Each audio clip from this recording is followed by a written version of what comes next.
तो चला उत्तर प्रदेश की बड़ी खबरों का नमस्कार। मैं हूं आपके साथ शुभ शुक्ला। आप देख रहे हैं नेशन आप समाचार।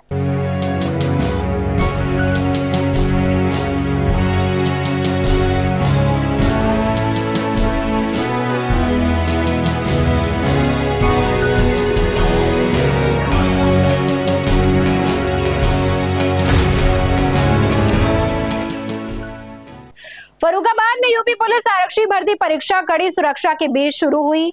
जिले के 19 परीक्षा केंद्रों पर 2 पालियों में 13,000 से अधिक अभ्यर्थी परीक्षा दे रहे हैं। डीएम अंकुर लाठर और एसपी आरती सिंह ने केंद्रों का निरीक्षण कर पारदर्शिता और सुरक्षा सुनिश्चित करने के निर्देश दिए। अभ्यर्थियों को बायोमेट्रिक और सघन जांच के बाद ही प्रवेश दिया गया। जनपद में 19 केंद्रों पर पुलिस नागरिक आरक्षी की भर्ती परीक्षा हो रही है, जिसमें लगभग प्रत्येक पाली में 6720 परीक्षार्थियों द्वारा प्रतिभाग किया जा रहा है। 2-2 घंटे की 2 पाली है, 3 दिन ये चलेगी, 8, 9, 10। प्रशासन द्वारा सभी जगह स्टैटिक और सेक्टर मजिस्ट्रेट लगाए गए हैं। इस बार एक नया एडिशन ये हुआ था कि जितने भी ड्यूटी पर कर्मचारी हैं उन सबको भी पहचान पत्र दिया गया है, सबका फ्रिस्किंग हुआ है।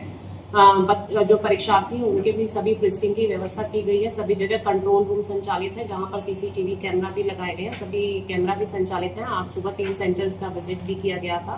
सभी व्यवस्थाएं ठीक पाई गई हैं और परीक्षा सुचारू रूप से संचालित है। कन्नौज के सकरावा थाना क्षेत्र के देवपुर बैगवा गांव में संपत्ति विवाद ने खौफनाक रूप ले लिया। लंबे समय से चल रहे बंटवारे के विवाद के चलते एक बेटे ने अपने ही पिता पर सोते समय कुल्हाड़ी से हमला कर हत्या कर दी।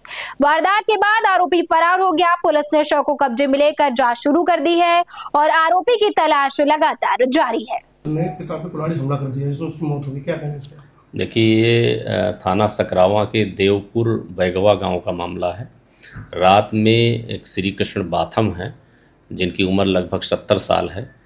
तो पारिवारिक विवाद में इन्हीं का लड़का है अशोक बाथम, जिसने रात में उनको कुल्हाड़ी से वार किया। उनकी मौके पर ही मृत्यु हो गई है। इसमें हमारी पुलिस टीम मौके पर गई और साक्ष्य संकलन किया। वो जो नाती है मृतक का रजनीश, उसने तहरीर दिया है अपने पिता के खिलाफ हत्या करने का, जिसमें सुसंगत धाराओं में अभियोग पंजीकृत किया गया है। बॉडी का पंचायतनामा भर के पोस्टमार्टम हेतु भेजा गया है। अभी उसकी गिरफ्तारी नहीं हो पाई है, भाग गया है। गिरफ्तारी के लिए टीमें लगाई गई हैं, शीघ्र गिरफ्तार किया जाएगा। क्या शराब पीने से काबिल था? शराब भी पीता था और साथ साथ लगातार विवाद करता रहता था, कभी बंटवारे को लेकर के और कभी जमीन अपने नाम, पिता की जमीन अपने नाम कराने को लेकर के विवाद की बात सामने आई है। ललितपुर के थाना पाली क्षेत्र में हाईवे पर एक दर्दनाक सड़क हादसा हो गया। तेज रफ्तार कंटेनर ने बाइक को टक्कर मार दी, जिसमें वृंदावन और उनकी पुत्री की मौके पर ही मौत हो गई, जबकि पत्नी गंभीर रूप से घायल हो गई। पुलिस ने घायल को अस्पताल भेजा और शवों को कब्जे में लेकर जांच शुरू कर दी है। कंटेनर चालक को हिरासत में लिया गया है। हाईवे पर एक कंटेनर के द्वारा एक बाइक को टक्कर मार दी गई, जिसमें बाइक सवार वृंदावन और उसकी पुत्री की मौके पर मृत्यु हो गई तथा लल्लू पत्नी वृंदावन के घायल होने की सूचना प्राप्त हुई। उक्त सूचना पर थाना पाली द्वारा तत्काल मौके पर पहुंचकर घायल को उपचार हेतु अस्पताल भेजा गया तथा मृतकों के शव को कब्जे में लेकर पंचायतनामा की कार्रवाई की जा रही है। कंटेनर व ड्राइवर को पुलिस हिरासत में लेकर आगे की विधिक कार्रवाई की जा रही है। महोबा में शराब के नशे में एक युवक ने मामूली विवाद के बाद अपने ही पिता की बेरहमी से पिटाई कर हत्या कर दी। घायल पिता को परिजन अस्पताल ले गए, जहां डॉक्टरों ने उसे मृत घोषित कर दिया। घटना के बाद आरोपी बेटा फरार हो गया। पुलिस ने शव को पोस्टमार्टम के लिए भेजकर आरोपी की तलाश शुरू कर दी है। मेरे बड़े भाई दारू पिए थे, खान के तेज। पहले मेरे भतीजे को मारा, भाभियों को, फिर इतने बीच में मेरे भतीजे को मारा तो मेरे पिताश्री बीच में आ गए। पिताश्री को तो कोई गुम्मा या धले हुए हैं, उसने उसको मान लो बीच बेचारा किया। फिर पिता ने भी मारा, फिर पिता को थोड़ा मार दिया तो पिता गिर गए और वहीं पे पार हो गया। अस्पताल में ले आए हम, वहाँ पे वो बोलने लगे खत्म हो गए। अच्छा, भाई क्या करता था आपका? मेरा भाई दारू पीता था। आए दिन मारपीट करता था क्या? नहीं, वैसे भी नहीं, आए दिन समझो दारू तो रोज का नियम था उनका। कितने भाई हो आप? 3 भाई। तीसरा भाई कहाँ है? तीसरा भाई मेरा दिल्ली में है, आ रहा है रास्ते में। महोबा के ग्राम सिजरी निवासी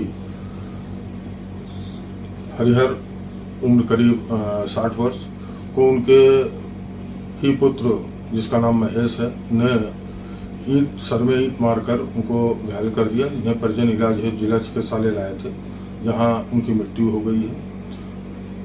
ये सूचना प्राप्त होने पर प्राप्त तहरीर के आधार पर सुसंगत धाराओं में अभियोग पंजीकृत किया जा रहा है। साथ ही शव को कब्जा पुलिस में लेकर पंचायतनामा और पोस्टमार्टम की कार्रवाई की जा रही है। प्रकरण में सभी पहलुओं पर गहनता से जांच करते हुए आवश्यक विधिक कार्रवाई की जा रही है। कानपुर देहात के अकबरपुर तहसील में अधिवक्ता धर्मवीर सिंह सेंगर के कथित उत्पीड़न के विरोध में वकीलों ने जोरदार प्रदर्शन किया। अधिवक्ता समिति के नेतृत्व में अधिवक्ताओं ने दोषियों पर कार्यवाही और सुरक्षा की मांग उठाई। वकीलों ने चेतावनी दी है कि यदि जल्द कार्यवाही नहीं हुई तो आंदोलन को और भी उग्र किया जाएगा। बड़ी संख्या में अधिवक्ता शामिल रहे। झांसी में स्वास्थ्य विभाग से जुड़ा मामला सामने आया है। जिला सहकारी बैंक की डायरेक्टर सोनिया राजपूत ने उप मुख्यमंत्री को पत्र लिखकर पीएससी बेदौरा में तैनात महिला डॉक्टर पर भ्रष्टाचार, कमीशनखोरी और निजी क्लिनिक संचालन के आरोप लगाए हैं। मरीजों से अभद्र व्यवहार की शिकायत भी की गई है। जांच और कार्यवाही की मांग तेज है। तो ऐसी ही बड़ी खबरों के लिए हमारे साथ जुड़े रहिए और देखते रहिए नेशन आप समाचार।